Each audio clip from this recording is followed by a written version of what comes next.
السلام عليكم ورحمة الله وبركاته. ازيكم حبايبي؟ عاملين ايه؟ يا رب حبايبي تكونوا بخير. برج الأسد حبايب قلبي، صفوا النية كده، تفعلوا بالخير تجدوه، طلعوا الطاقة السلبية، صلوا على الحبيب وكمان استغفروا. طبعا حبايبي اللي أول مرة بيزوروا القناة ما تنسوش يا ولاد تعملوا اشتراك وشير ولايك للفيديو وكومنتات، نصلي على الحبيب وكمان نستغفر. ولازم يكون عندنا يقين وثقة في الله وحده، إنه لا يعلم الغيب إلا الله، لا إله إلا الله، لا إله إلا الله، محمد رسول الله. لا حول ولا قوة إلا بالله العلي العظيم، لا حول ولا قوة إلا بالله. أنت ممكن يكون عندك طاقة سلبية، أو أنت شاكك إن في سحر بيحوم حواليك، أو هو موقف حالك، أو هو معطلك حاجات كتيرة، حاجات كتيرة من دي، معطلك مال، معطلك. بس أنت بتفكر، آه انت بتفكر كتير قوي ان انت عندك طاقة سلبية في حياتك موقفة حالك من ناحية المال. لا، عندك في اموال جايالك عن اما طريق الشريك، او حد منكم انت والشريك هيكسب حاجة وهيعم على التاني، يا اما انت طالب الشريك فلوس من الشريك بتاعك. المهم ان في حاجة بتخص الشريك بتاعك فيها فلوس، انت هتستفاد منها. ممكن يكون عندك برج الحمل في حياتك، او في حمل جديد هيكون في حياتك الفترة الجاية، او انت بتتمنى حمل بإذن رب العالمين، ربنا هيرزقكم بالحمل. طيب، عندي اولاد وربنا مديني الحمد لله، فمش محتاج. انت عندك طاقة تجميلية، عايز تجمل في نفسك، عايز تشتغل على نفسك، زعلان عن نفسك في حاجات معينة، فمحتاج فلوس عشان تجمل نفسك، والفلوس دي هتجيلك وهتعمل اللي انت نفسك فيه، خروج تجميل. يعني هتبقى فيها حاجات. لو انت ست بقى هتروح تهتم بنفسك، وراجل برضه هيهتم بنفسه، وهتشوفوا حاجة كويسة الفترة الجاية. في عندك سر بينك وبين اشخاص، انت خايف ان السر ده ينكشف منك، يا اما انت اللي عندك السر وانت خايف على السر ده ان هو ينكشف، يا اما انت عندك تجسس على حد، حابب ان انت تكشف السر بتاع حد، او في حد بيصنت عليك، او انت اللي بتصنت على حد. المهم ان في اسرار كده عايزة تظهر وانت قافل عليها او ماسكها. ممكن يكون انت عايز تكتشف سر على حد،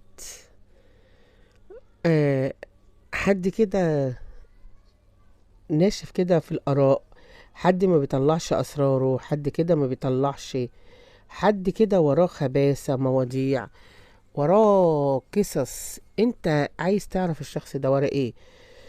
ممكن يكون شريك حياة، لكن الشريك ده ممكن يكون شخص صلب، من هو الشديد، مش عايز ان يبوح عن اسرار عنده، او المفروض ان هو يعترف لك ان هو عايزك بيحبك. انت بتحاول تعرف كده، او تعرف الحاجات دي من بره، عايز تعرف الشخص ده بعد الانفصال في ايه في حياته في الوقت الحالي. انت بتتجسس على الموضوع ده. طب مش انا اللي بتجسس، ممكن يكون هو اللي بيتجسس عليك دلوقتي، عشان عايز يعرف اسرارك، انت مخبي ايه الفترة ديت.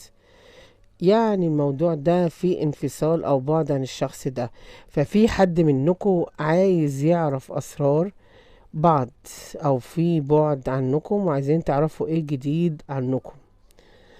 الشخص ده سبب لك حزن، سبب لك بكاء، سبب لك ان انت سبته ومشيت في طريقك عشان طريقك ينور. يعني رميت كل حاجة الشخص ده هو اللي خلى حياتك المقفولة وفيها أسرار وفيها قويل وفيها قصص. وممكن الشخص ده ممكن يكون حد في حياتك ومش لازم يكون شريك حياتك. لا إله إلا رسول الله. انت أدرى بالشخص مين اللي موجود في حياتك، مين يسبب لك ان انت قاعد في اسرار وحابس نفسك وعايز تعرف الاسرار، او انت خبيت اسرارك عن الشخص ده وهو عايز يتجسس عليك. المهم ان الشخص ده سبب لك خسارة معينة. ممكن يكون حد من اهلك، حد من اهل الشريك، ممكن اخوك، شو او زوج، زوجة.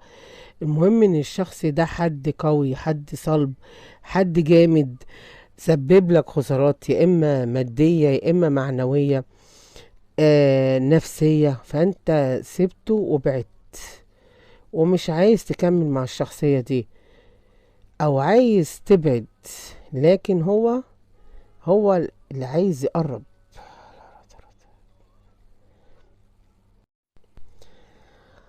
انت كاره ان انت تخش في علاقات عاطفية.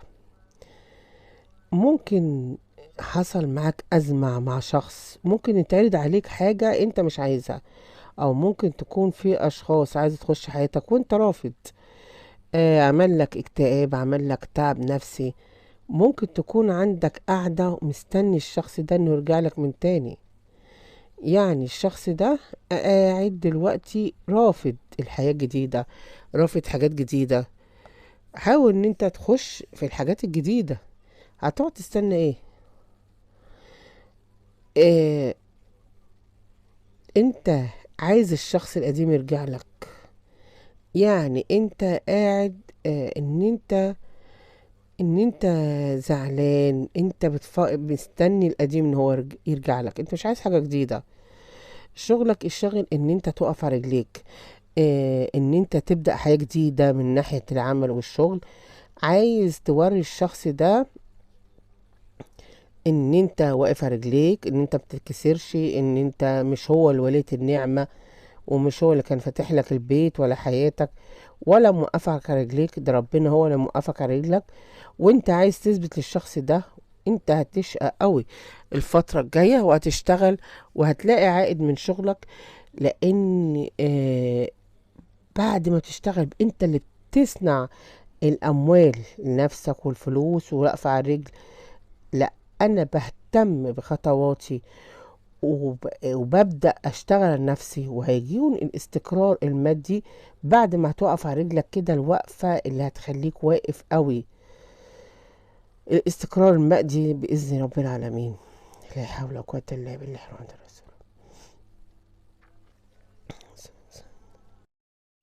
في دمعة نازلة من عينك كده على موقف معين، انت تعرضت لموقف حالك او خيانة خلاك تنزل الدمع من عينيك كل ما تفتكر الموقف ده. لو هو موقف عن طريق الشغل، انت هتبدأ حياة جديدة وشغل جديد، او سبت شغلك او تعرضت لمشكلة في شغلك، انت هتبدأ حياة جديدة وشغل جديد.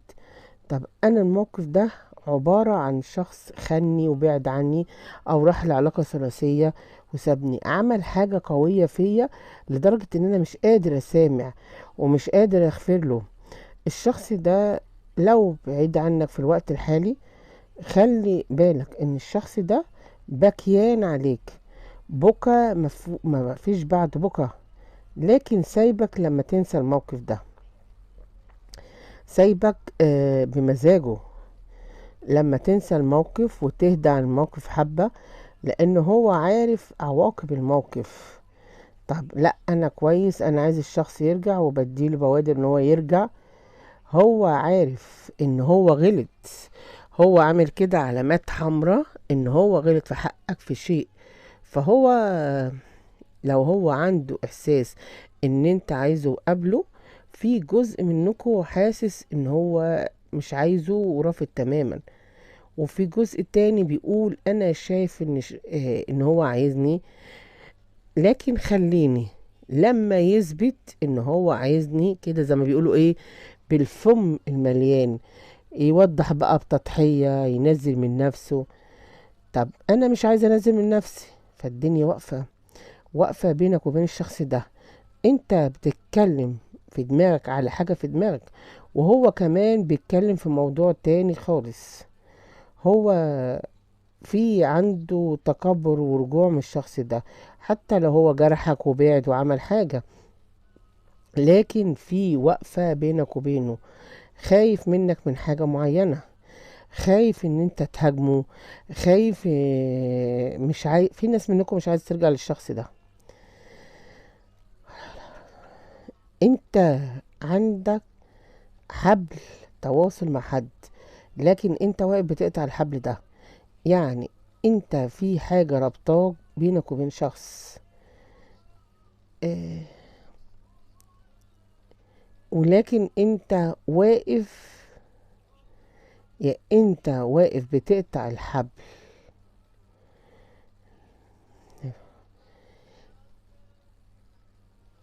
لا اله الا الله محمد رسول الله، صلوا على الحبيب. لا الحمد